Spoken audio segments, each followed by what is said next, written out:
Hello guys, good morning all of you. Today I am again going to solve the DSSB PGT previous year questions, all of which will be very important for the upcoming exams. So please solve them carefully along with me. Question number 1 is, which of the following factors does not determine fixed capital requirements of a business? तो इसमें क्या बोला है दोस्तों, fixed capital requirement के अंतर्गत कौन सा डिटरमाइन नहीं करता है? Option number A is inventory turnover rate, second है प्रोसेस ऑफ प्रोडक्शन, थर्ड है type of products and fourth option is size of business. तो फ्रेंड्स इसका आंसर हो जाएगा option number A, inventory turnover rate. Next question है, identify which is not the characteristics of an entrepreneur. तो इसमें क्या पूछा है दोस्तों कि इंटरप्रेन्योर का कौन सा कैरेक्टरिस्टिक्स नहीं है? ऑप्शन नंबर ए है डिसीजन मेकर, सेकंड है work with vision and mission, third है they should not take risk and fourth option is trouble shooting nature. तो फ्रेंड्स इसका आंसर हो जाएगा option number C, they should not take risk. Next question is, which of the following is not the objective of entrepreneur development programs। तो इसमें क्या पूछा है दोस्तों, कौन सा ऑब्जेक्टिव नहीं है एंटरप्रेन्योर डेवलपमेंट प्रोग्राम्स का? ऑप्शन नंबर ए है develop the favourable environment related to small business, second है developing achievements motivation and sharpening entrepreneurial trails and behavior, third है follow the traditional technique of production process and fourth option is appreciate social responsibilities। तो friends इसका answer होगा option number C, follow the traditional technique of production process. Next question है, a company will have social responsibility towards, first option is responsibility towards the shareholders or owners, second है responsibility towards the employees, third है responsibility towards the government and fourth option is responsibility towards the community। तो इसका answer होगा दोस्तों, ये चारों ही क्या है, सोशल रेस्पॉन्सिबिलिटी होगा। Responsibility towards the share holders और owners, responsibility towards the employees, responsibility towards the government और कम्युनिटी। तो इसका आंसर होगा ऑप्शन नंबर 4। नेक्स्ट क्वेश्चन पे आते हैं, question number 5, knowledge of business environment helps the businessman to understand the opportunities for and threats to the business, who out of the following said this. तो ये जो statement है वो कौन दिया है? फर्स्ट ऑप्शन है हेनरी फ्यूल, सेकंड है पीटर ड्रकर, थर्ड है Elton Mayo and fourth option है एफ.डब्ल्यू. टेलर। तो फ्रेंड्स इसका आंसर होगा option number D, F W. Taylor. Next question पे आते हैं, question number 6, capital gearing ratio is equal to common stock holders equity. First option is reserve fund, second है long term loans and advances, third है fixed interest bearing funds and fourth option is capital gains. तो friends इसका answer होगा option number C, fixed interest bearing funds. Common stock holders equity क्या हो जाएगा, fixed interest bearing funds. Next question, question number 7 पे आते हैं, common stock holders equity by क्या हो जाएगा, fixed interest bearing funds. Capital gearing is equal to okay, fixed interest bearing funds. Next question पे हम लोग आते हैं, which of the following is the oldest SFI means special financial institution that was set up in India. First option is industrial finance corporation of India, second है industrial investment bank of India, third है industrial development bank of India and fourth option is industrial credit and investment corporation of India. So friends इसका answer होगा option number A, industrial finance corporation of India. Next question पे आते हैं, question number 8, in which year did the Indian government identify 9 central public sector enterprises as Navratna. तो इसमें से क्या पूछा है कि in which year did the Indian government identity, जो इंडियन गवर्नमेंट कब आइडेंटिफाई हुआ 9 सेंट्रल जो पब्लिक सेक्टर इंटरप्राइज है नवरत्न में, वो कब लागू हुआ? तो वो हुआ 1997 में, 19 गवर्नमेंट हैड इंट्रोड्यूस्ड कब किया? नवरत्न स्कीम को 1997 में। नेक्स्ट क्वेश्चन देखते हैं दोस्तों, question number 9, the mix of equity and debt equity actually used by a company for meeting its requirements of capital is known as its. First option है capital structure, second है leverage effect, third है capital plan and fourth option is debt structure. तो friends इसका answer होगा option number A, capital structure. Next question पे आते हैं, which ratio indicates efficiency in utilisations of capital employed in generating revenue. Option number A है sales to capital employed ratio, second है total assets turnover ratio, third है fixed assets turnover ratio and fourth option is working capital turnover ratio. So friends इसका answer हो जाएगा option number A, sales to capital employed ratio. Sales to capital employed ratio is equal to क्या होता है? Sales to capital employed ratio is equal to होता है sales by capital employed, sales by capital employed into क्या होता है 100%। Next question आता है question number 11, fill in the blanks refers to all those activities which are to be carried out by a person to establish and to run the business enterprises in accordance with the changing social, political and economic environments। तो इसमें क्या हो जाएगा दोस्तों? First option है entrepreneurship, second है soul tradership, third है business and fourth option is partnership. इसका आंसर हो जाएगा एंटरप्रेन्योरशिप। अब नेक्स्ट क्वेश्चन नंबर 12 पे आते हैं, what is the minimum number of members required to establish a public company. First है 5, सेकंड है 7, थर्ड है 8 एंड फोर्थ ऑप्शन इज 6। तो फ्रेंड्स इसका आंसर होगा ऑप्शन नंबर बी, 7। मिनिमम कितना होता है? 7 share holders. Public limited company में मिनिमम 7 शेयर होल्डर्स होता है। नेक्स्ट क्वेश्चन पे आते हैं दोस्तों, there are fill in the blanks pillars of e commerce we support open market process. First option is 8, second is 6, third is 4 and fourth option is 2। तो friends इसका answer होगा option number C, 4। There are 4 pillars of e commerce we support open market process. Next question आते हैं, who says recruitment is the process of searching for prospective employees and stimulating them to apply for jobs in the organization। First option is Steve Brown, second Dale Yoder, third है Edwin B Flippo and fourth option is Lord. तो friends इसका answer हो जाएगा option number C, Edwin B फिलिपिंग।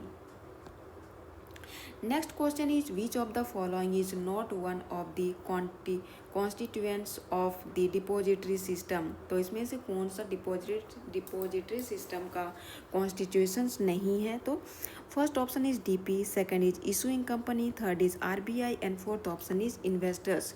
तो friends इसका answer होगा RBI. Next question number 16, dividends are usually paid on. Dividends usually कहाँ पे पेड होता है, किसके ऊपर? तो फर्स्ट है इशूड कैपिटल, सेकंड है पेड अप कैपिटल, थर्ड है uncalled capital and fourth option is authorised capital. तो फ्रेंड्स इसका आंसर होगा option number B, paid up capital. Next question पे आते हैं, fill in the blanks is a process by which employee is downgraded and sent to a lower position from the one he is holding at present. First option is promotion, second is demotion, third is appraisal and fourth option is stagnation. तो friends इसका answer होगा demotion. Demotion is a process by which employee is downgraded and sent to a lower position from the one he is holding at present। Next question number 18। Question number 18 में क्या है, every profit and loss account should be prepared as part of fill in the blanks the companies act 2013। तो इसमें क्या पूछा है दोस्तों, profit and loss account को कहाँ पे प्रिपेयर किया जाता है, मतलब कहाँ पे होना चाहिए? तो फर्स्ट ऑप्शन है शेड्यूल 4, सेकंड है शेड्यूल 3 एंड थर्ड ऑप्शन है शेड्यूल 2 एंड फोर्थ ऑप्शन है शेड्यूल 1। तो फ्रेंड्स इसका आंसर होगा ऑप्शन नंबर बी, शेड्यूल 3 में। Financial statement for a company, ये पार्ट 1 में बैलेंस शीट होता है। बैलेंस शीट जो क्या होता है, schedule 3 financial statement of A company का शेड्यूल 3 में आता है, जो कि पार्ट 1 में बैलेंस शीट आता है एंड क्या होता है, पार्ट 2 में statement of profit and loss account आता है। Statement of profit and loss account आता है। नेक्स्ट क्वेश्चन पे आते हैं दोस्तों, question number 19। State which of the following statements is not true regarding human resource management. तो इसमें से कौन सा सही नहीं है ह्यूमन रिसोर्स मैनेजमेंट के अकॉर्डिंग। तो फर्स्ट ऑप्शन है HRM, human resource management involves management functions like planning, organising and directing but not related to controlling. Second option is HRM helps to achieve individual organization and social objectives. Third है HRM involves recruitment, development of human resources. And fourth option is HRM involves team spirit and teamwork. तो friends इसका answer होगा option number ए। Next question पे आते हैं, question number 20। In the electronic computer-based system of recording and carrying out of share transaction, stock exchange go in for. First option is statistic settlement, second है demat settlement, third है rolling settlement and fourth option is fix settlement. तो friends इसका answer हो जाएगा rolling settlement. Rolling settlement. Next question, question number 21। Recruiting is a process to discover. Recruiting क्या है? Recruiting is a process to discover the source of man power according to Dale Yoder. Which sequence from the following of effective selection is correct. तो कौन सा सही है इसमें से? First option है HRP, सेकंड है HRP recruitment selection job analysis placement, third है HRP selection recruitment job analysis and placement and last option है HRP job analysis selection recruitment and placement. तो फ्रेंड्स इसका आंसर होगा ऑप्शन नंबर ए। सबसे पहले क्या होगा? ह्यूमन रिसोर्स प्लानिंग HRP का फुल फॉर्म हुआ, जॉब एनालिसिस होगा पहले, फिर रिक्रूटमेंट, फिर सिलेक्शन, उसके बाद प्लेसमेंट किया जाएगा। ये इसका करेक्ट सीक्वेंस है। पहले जॉब एनालिसिस, फिर रिक्रूटमेंट, फिर सिलेक्शन होगा, लास्ट में प्लेसमेंट। फिर आता है क्वेश्चन नंबर 22। क्वेश्चन नंबर 22 में क्या है? In a single entry system opening capital is calculated as opening capital is equal to closing capital plus drawings minus profit. First option is opening stock, second is income tax paid, third है fresh capital introduced and fourth option is sales. तो friends इसका answer होगा option number C, fresh capital introduced. Next question is buying and selling of fixed assets is. तो buying and selling of fixed assets क्या होता है? Fixed assets का first option is financing activity, second is proprietary activity, third है operating activity and fourth is investing activity. तो friends इसका answer होगा option number D, investing activity. Next question is which is not the objective of human resource planning. कौन सा इसमें से human resource planning का विशेषता नहीं है? फर्स्ट है to train the human resource in those areas which are not required by the organization, second है to ensure optimum utilization of human resources available in an organization, and third है to access or forecast the future skill requirement of organization and fourth option is to determine recruitment levels। तो friends इसका answer होगा option number A, to train the human resource in those areas which are not required by the organisation. अब next question आते हैं, question number 25। In which year was the Kolkata stock exchange established. तो कब Kolkata stock exchange established हुआ था? Option number सी, 1908 में। 1908 में क्या हुआ था? कोलकाता स्टॉक एक्सचेंज इस्टेब्लिश्ड हुआ था। नेक्स्ट क्वेश्चन आते हैं, question number 26। In a balance sheet closing stock is valued at. First option market price only, second है कॉस्ट प्राइस ओनली, थर्ड है cost price or market price whichever is more, and fourth option is cost price or market price whichever is less. तो friends इसका answer होगा option number D, cost price or market price whichever is less. Next question है fixed interest bearing funds do not include. First option public deposit, second है preference share capital, third है long term investment and fourth option is debentures. इसका answer होगा दोस्तों इसमें से कौन सा इंक्लूड नहीं होगा, तो preference share capital, preference share capital नहीं होगा। Next question, question number 28, which theory points that we select our behaviour based on the desirability of expected outcomes of the action. Expected outcome क्या है? First है motivators hygiene theory, second है employment theories, third है Maslow's theory and fourth option is expectancy theory. So friends इसका answer हो जाएगा option number D, expectancy theory. अब next question देखते हैं, fill in the blanks is termination of service due to redundancy. First option is retirement, second is retrenchment, third है lay off and fourth option is absenteeism. तो इसका answer होगा option number B, retrenchment is termination of service due to redundancy. Next question है दोस्तों question number 30, the excess of current assets over current liabilities. Current assets excess होता है current liabilities से, तो क्या होगा? फर्स्ट है profit of the business, second है वर्किंग कैपिटल, थर्ड है loss of the business and fourth option is capital reserve. तो फ्रेंड्स इसका आंसर होगा working capital. Working capital is equal to क्या होता है? Current assets minus current liabilities. Next question देखते हैं दोस्तों question number 31, how many depositors are there in India at present. तो प्रेजेंट में इंडिया में कितने डिपोजिटर्स हैं? तो फर्स्ट ऑप्शन है 5, सेकंड है 2, थर्ड है 4 एंड फोर्थ ऑप्शन इज 3। इसका आंसर होगा दोस्तों 2। कितना है? 2 होता है, ठीक है। नेक्स्ट क्वेश्चन है question number 32, employees are offered several benefits in addition to wages, salary, allowances, these benefits and services are called.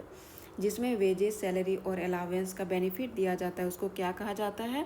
First option है फ्रिंज बेनिफिट, सेकंड है बोनस, थर्ड है rewards and fourth option is compensation.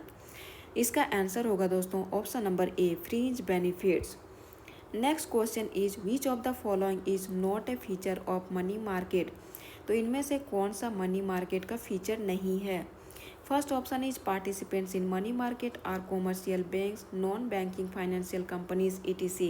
Second है it is related to short term funds, third है money market is regulated by SEBI and fourth option is money market deals in securities like treasury bills, commercial paper, trade bills, deposit certificate etc। इसका answer होगा दोस्तों option number C, money market is regulated by SEBI. Next question पे आते हैं हम लोग, next question पे आते हैं, it is the manager's ability to coordinate all organisational activities and varied interest involve in it. It involves viewing the organization in its totality and understanding the interdependence of its individual parts. Name the managerial skill. First option is technical skill, second is human skill, third है functional skill and fourth option is conceptual skill। तो friends इसका answer हो जाएगा option number D, conceptual skill। Next question पे आते हैं, which of the following statement is false about sole proprietorship form of business. तो कौन सा sole proprietorship form of business है, मतलब कौन सा इसमें से गलत है? तो फर्स्ट ऑप्शन है the sole trader, the sole trader is the monarch of business, second है the proprietor's personal property can be utilized when the business is in loss, third है a proprietor's knowledge and skills in various fields like production, finance, marketing etc leads to better functioning, and fourth option is a proprietor is not bound to publish his accounts to the public। इसका answer होगा दोस्तों option number C. Next question पे आते हैं, question number 36। Question number 36 में क्या है, what is the unique role of IDBI। IDBI के यूनिक रोल क्या है? That is the different from other development banks. First option is it subscribes directly to the issue of shares and debentures made by industrial concerns, second है it grants loans and advances to companies repayable between 8 to 10 years, third है it undertakes underwriting of the public issues of shares and debentures made by companies. And fourth option is providing financial assistance directly to industrial units as well as to refinance loans guaranteed by other financial institutions। तो friends इसका answer होगा option number D, providing financial assistance directly to industrial units as well as to refinance loans granted by other financial institutions। Next question पे आते हैं हम लोग। If a particular partner of a firm represents that another person is also a partner of the firm and if such a person does not disclaim the partnership relationship even after coming to know about it, such person is called, क्या होता है ऐसे person को क्या कहा जाता है? First option है partners by holding out, second है पार्टनर्स बाय स्टॉपल्स, थर्ड है partner in profits and fourth option is dormant partner. इसका आंसर हो जाएगा दोस्तों option number A, partners by holding out. Next question is which of the following statements is untrue about the world trade organisation.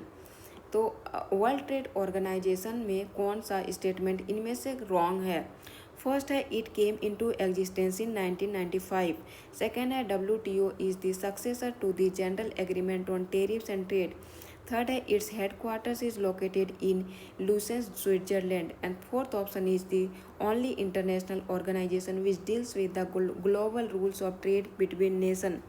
So friends इसका answer हो जाएगा option number क्या होगा? सी, option number सी होगा, क्योंकि ये लुसेंस नहीं होता है, जबकि इसमें से कौन सा कहाँ इसका हेडक्वार्टर है? तो जेनेवा में है, जेनेवा स्विट्जरलैंड में। और ये कब फाउंड हुआ था? तो 1 जनवरी 1995 में हुआ था। तो इसका रॉन्ग क्या हो जाएगा दोस्तों? Option number C. अब नेक्स्ट आते हैं question number 39, which of the following factors does not influence the choice of organizations at the time of starting a business unit। First option is governmental controls and regulation, second है extent of risk and liability, third है the area of operations of the business, and fourth option is increase in tax liability. इसका answer हो जाएगा दोस्तों कौन सा, इसमें से कौन सा ऑर्गेनाइजेशन नहीं इन्फ्लुएंस करती है? तो इंक्रीज इन टैक्स लाइबिलिटी को नहीं करती है। नेक्स्ट क्वेश्चन पे आते हैं, question number 40, fill in the blanks consist of buying and selling commodities or securities or other property in the hope of a profit from anticipated changes of value। first option is arbitrage, second is initial margin, third is speculations, and fourth option is margin trading। इसका answer होगा दोस्तों speculation. Next question is question number 41, the compositions of the total capital consisting partly of long-term funds with fixed charge and partly of ownership funds is known as। first option is working capital, second is capital gearing, third is capital structure, and fourth option is revolving capital। तो friends इसका answer हो जाएगा option number C, capital structure. अब आते हैं एक matching questions पे, जो कि है फर्स्ट है short term capital. Short term capital क्या होगा दोस्तों? शॉर्ट टर्म कैपिटल में क्या आएगा? तो 3, 4 एंड पब्लिक डिपॉजिट आएगा, फैक्टरिंग आएगा, एंड डिस्काउंटिंग ऑफ बिल्स भी किसमें आएगा? तो शॉर्ट टर्म कैपिटल में आएगा। अब आते हैं दूसरा हम लोग मीडियम टर्म कैपिटल में, और मीडियम टर्म कैपिटल में क्या क्या आएगा? तो क्लीन एडवांस फ्रॉम बैंक आएगा, क्लीन एडवांस फ्रॉम बैंक आएगा, and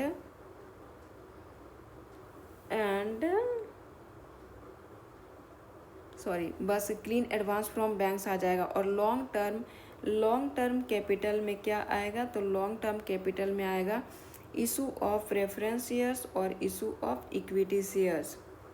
issue of preference shares और इशू ऑफ इक्विटी शेयर्स किस में आएगा? Long term capital. Short term capital में आ जाएगा public deposits, factoring, discounting of bills, and medium term में आएगा बस clean advance from banks. Medium term में आएगा पब्लिक डिपॉजिट्स, और मतलब पब्लिक डिपॉजिट मीडियम टर्म में भी आएगा और शॉर्ट टर्म में भी आएगा। ओके, नेक्स्ट क्वेश्चन पे आते हैं दोस्तों, question number 43, what does the term under writing means. Under writing का क्या मतलब है इसमें?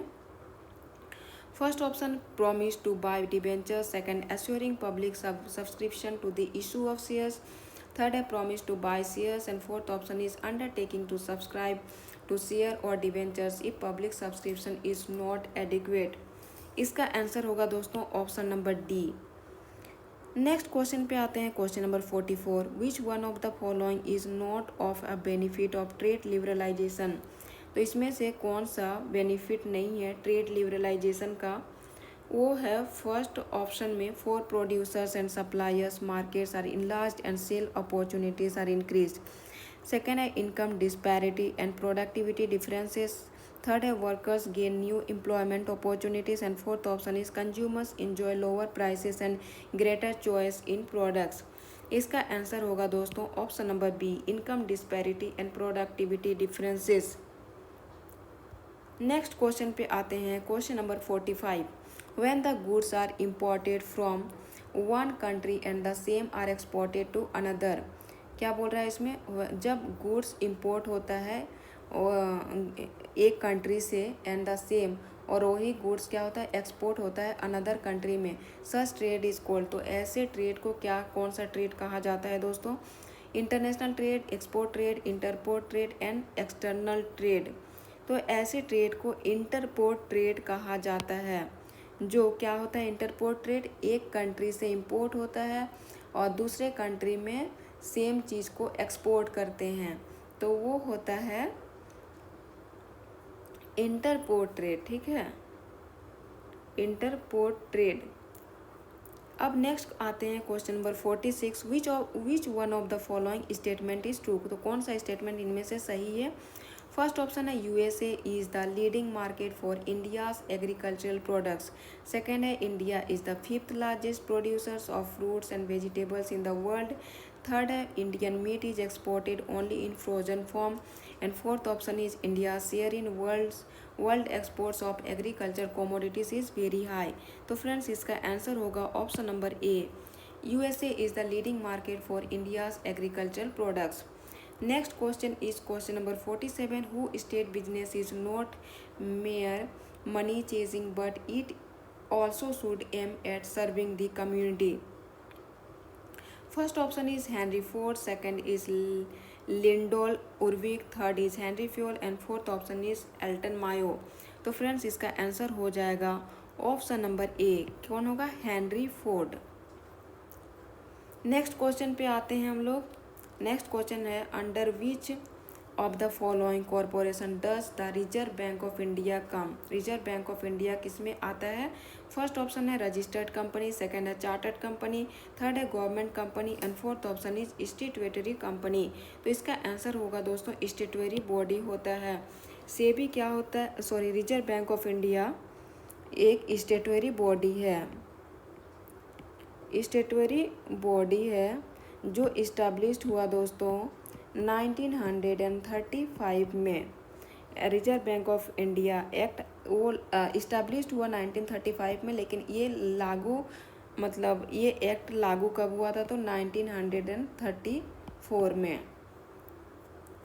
नेक्स्ट क्वेश्चन पे आते हैं, the principle of esprit de corps was listed bye.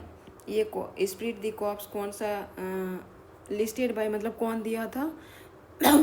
First option is Frederick Taylor, second is Henri Fayol, third is Lyndall Urwick and fourth option is Ralph Davis. इसका answer होगा दोस्तों option number B, Henri Fayol. आज के लिए last question है दोस्तों, question number 50 जो है पार्टनरशिप का question. The Indian partnership act 1932 defined partnership as. First option, a partnership is an arrangement where parties known as business partners agree to cooperate to advance their mutual interests. Second है the relation between persons who have agreed to share the profits of business carried on by all or any of them acting for all. Third है a partnership is a form of business organization in which two or more persons up to a maximum of 20 join together to undertake some form of business activity. And आज के लिए last option है as an association of two or more persons to carry on as co owner of business profit. तो friends इसका answer होगा option number B, the relation between person who have agreed to share the profits of business carried on by all or any of them acting for all. Okay friends, आज के लिए इतना ही। अगर आपको ऐसी videos चाहिए तो प्लीज़ मेरे चैनल को लाइक शेयर एंड सब्सक्राइब